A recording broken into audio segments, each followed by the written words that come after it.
ಸೋನಂ ವಾಂಗ್ಚುಕ್ ಸ್ಥಳಾಂತರದ ಬೆನ್ನಲ್ಲೇ ಉಪವಾಸ ಸತ್ಯಾಗ್ರಹ ಮುಂದುವರಿಸಿದ ಸಿಜೆಪಿ. ಜುಲೈ 20ರ ಸಂಸತ್ ನಡಿಗೆಗೆ ಸಿದ್ಧತೆ.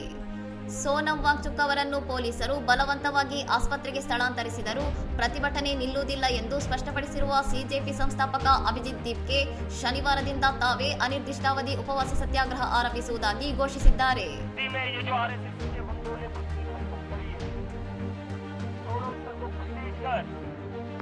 गाली गलौज करके वो लोग यहाँ से लेकर गए. अगर उनको लग रहा है सोनम सर को जाकर के आंदोलन खत्म होगा, नहीं होगा. ವಾಂಗ್ಚುಕ್ ಅವರನ್ನು ಆಸ್ಪತ್ರೆಗೆ ಸೇರಿಸುವ ಮೂಲಕ ಸರ್ಕಾರ ಪ್ರತಿಭಟನೆಯನ್ನು ಹತ್ತಿಕ್ಕಲು ಪ್ರಯತ್ನಿಸುತ್ತಿದೆ ಎಂದು ಆರೋಪಿಸಿರುವ ದೀಪ್ಗೆ ನಿಗದಿತ ದಿನಾಂಕದಂತೆ ಜುಲೈ 20ರಂದು ಸಂಸತ್ತಿಗೆ ಮೆರವಣಿಗೆ ನಡೆಯಲಿದೆ ಎಂದು ಪುನರುಚ್ಚರಿಸಿದ್ದಾರೆ.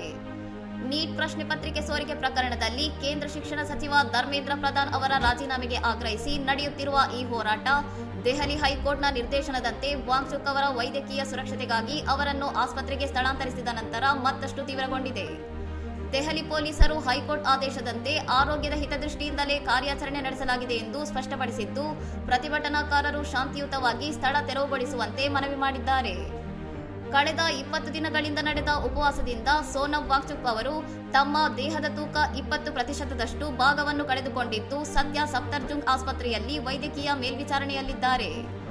ಆಡಳಿತವು ಪ್ರತಿಭಟನೆಯನ್ನು ಶಾಂತಿಯುತವಾಗಿ ಕೊನೆಗೊಳಿಸಲು ಬಯಸುತ್ತಿದ್ದರೆ ಸಿಜೆಪಿ ಕಾರ್ಯಕರ್ತರು ಶಿಕ್ಷಣ ಸಚಿವರ ರಾಜೀನಾಮೆ ಮತ್ತು ವ್ಯವಸ್ಥಿತ ಸುಧಾರಣೆಗಳ ಬೇಡಿಕೆ ಈಡೇರುವವರೆಗೂ ಹೋರಾಟ ಮುಂದುವರಿಸುವುದಾಗಿ ಪಟ್ಟು ಹಿಡಿದಿದ್ದಾರೆ. ಇನ್ನಷ್ಟು ಸುದ್ದಿಗಳಿಗಾಗಿ ನೋಡ್ತಾ ಇರಿ ಸೌರಂ ಟಿವಿ.